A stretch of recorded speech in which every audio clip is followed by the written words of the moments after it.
At the end of the Middle Ages, a mighty nation arose on the borderlands between Europe and Asia.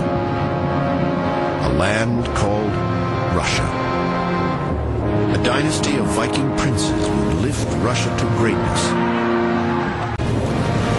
Out of the ashes would rise a giant.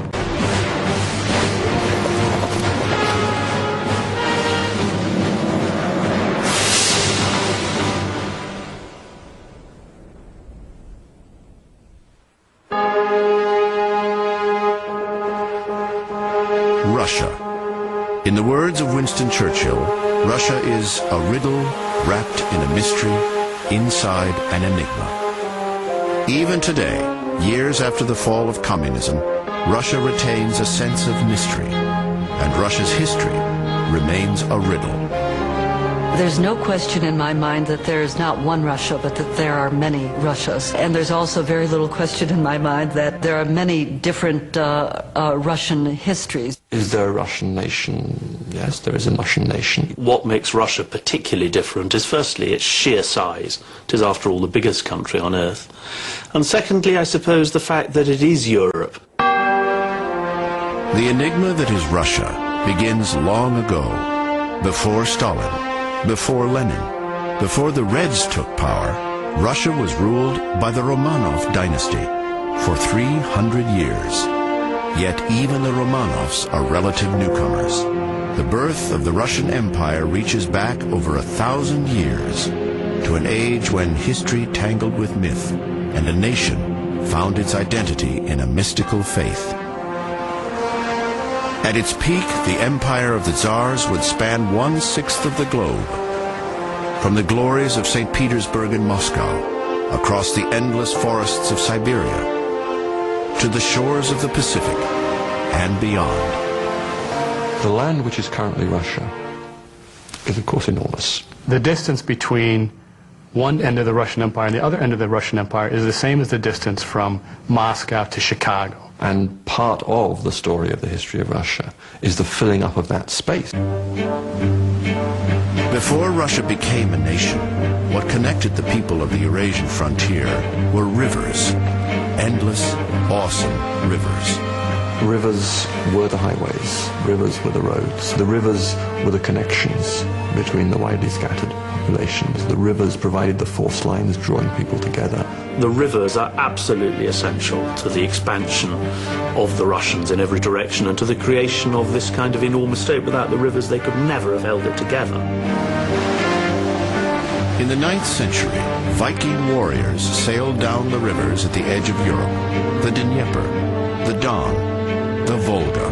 The Vikings pioneered new trade routes, a shortcut to the riches of the Orient, Arabia, and Constantinople.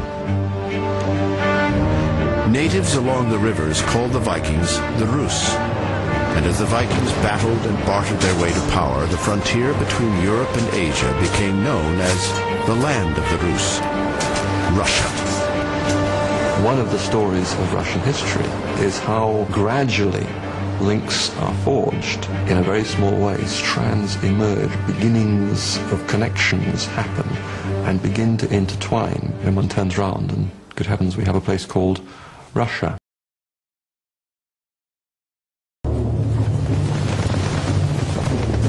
By the late 10th century, the land that would be Russia was a patchwork of warring city-states. Rival Viking princes battled for supremacy. The greatest of these ancient cities was Kiev, and Vladimir, Grand Prince of Kiev, was the most powerful man of the land of the Rus. But Vladimir wasn't content to be first among equals. The Grand Prince sought greater power, to reign over the Rus as a God-given ruler.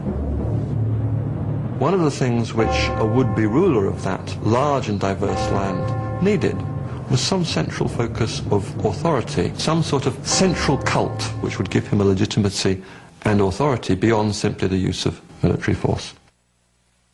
In the legends of Russia's birth, Prince Vladimir searched for a single religion to bind together the many pagan peoples of the Rus. According to ancient texts, Vladimir sent out emissaries and met with the Jews, the Muslims, and the Catholics in a quest to find the one true faith. Then his men came to Constantinople. Here, in the heart of the Christian Orthodox world, Vladimir's envoys at last found the power and glory their Grand Prince craved. The envoys went to Constantinople and were so impressed by the sheer aesthetic beauty of it. We saw such beauty there, we did not know whether we were in heaven or on earth. We only know that God must live in that place. Constantinople's might and splendor helped convince Vladimir to convert to the Orthodox faith. Then, as God's agent on earth, he commanded his subjects be baptized as Christians, or face his wrath. Prince Vladimir had united the land of the Rus with religion, but at his death, he left his kingdom divided among his sons.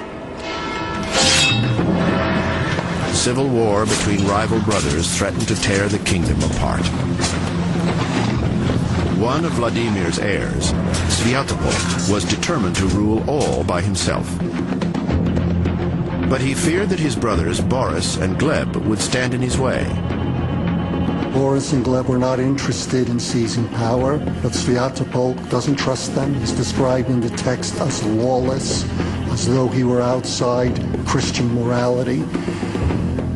And he decides to kill them. Boris was alone at prayers when his brother's henchmen found him. He knew a fight for the throne would tear his beloved land apart. He chose instead to die without resisting. To die to save the soul of Russia. Murderous drama was repeated as the killers slaughtered the tyrant's other brother, Gleb. They fell upon him like wild beasts and overcame him by piercing him with sharp blades. Sviatopolk's treachery ignited open war. The Rus arose to avenge the blood of the martyrs. Ironically, the tyrant was driven into exile, while Boris and Gleb were invested with divine power, canonized as the first saints of the Russian Orthodox Church. Their sacrifice consecrated the new faith of the Rus with holy Russian blood. That's the significance of Boris and Gleb. They're innocent sufferers. They accept the blows of the lawless Sviatopolk, and in accepting those blows, they act out the passion of Jesus.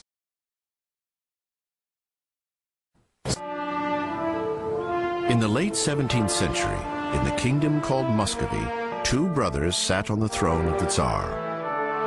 The brother Tsars Ivan V and Peter I ruled a far-flung empire of isolated villages, cities, and towns, a place where daily life had changed little since the Middle Ages. In 1696, Peter's half-brother and co-Tsar, Ivan V, died. As Pyotr Alexeyevich Romanov assumed sole control of the Russian throne, he declared his lifelong goal.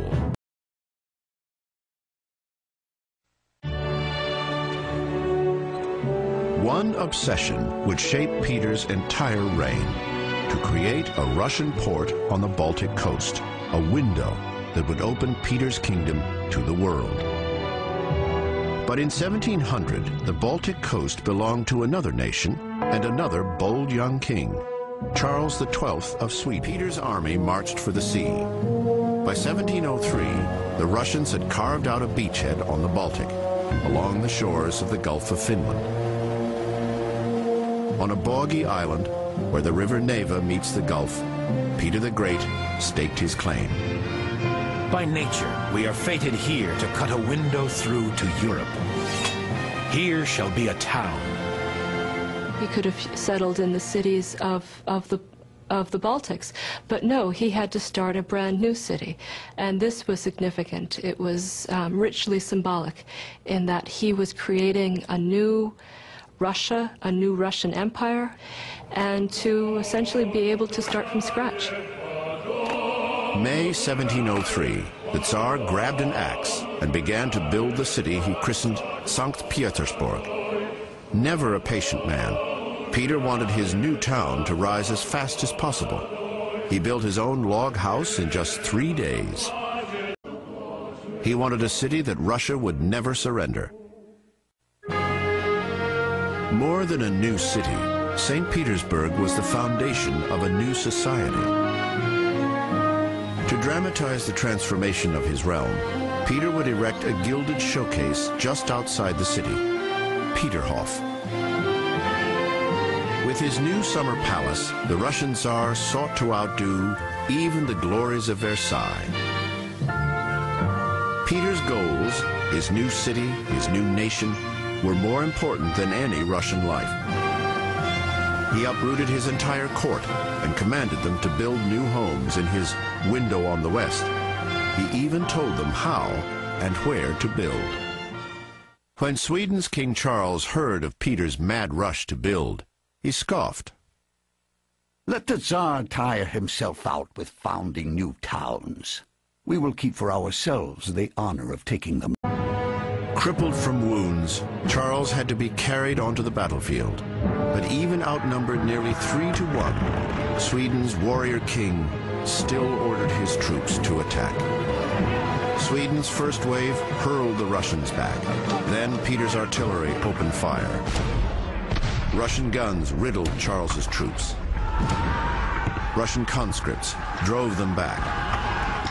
Peter's new army was simply too big and too well armed. On the killing fields of Poltava, King Charles's reign of glory was drowned in blood and dust. Russia's absolute ruler, Tsar Pyotr Alexeyevich Romanov, would become the new master of the Baltic. Russia was at last a great European power. In 1711, Tsar Peter the Great moved Russia's capital to his triumphant city on the Baltic, St. Petersburg. Peter lived life non-stop. He often traveled over 100 miles a day, in an age when most people might never travel that far in a lifetime. The list of his innovations and reforms seems endless. The first Russian newspaper, the first hospital, the first museum, schools for navigation, geography, mathematics, politics, and astronomy, a new navy, a new army, a new capital. Still, the Russian Empire left another far brighter legacy, a legacy prized by all the Russian people. Monuments to great achievement and enduring patriotism, and the Orthodox Christian faith so tied to the nation's history and identity. Today, years after the fall of the Soviet Union, Russia has entered a new phase of history, a land of deep pride,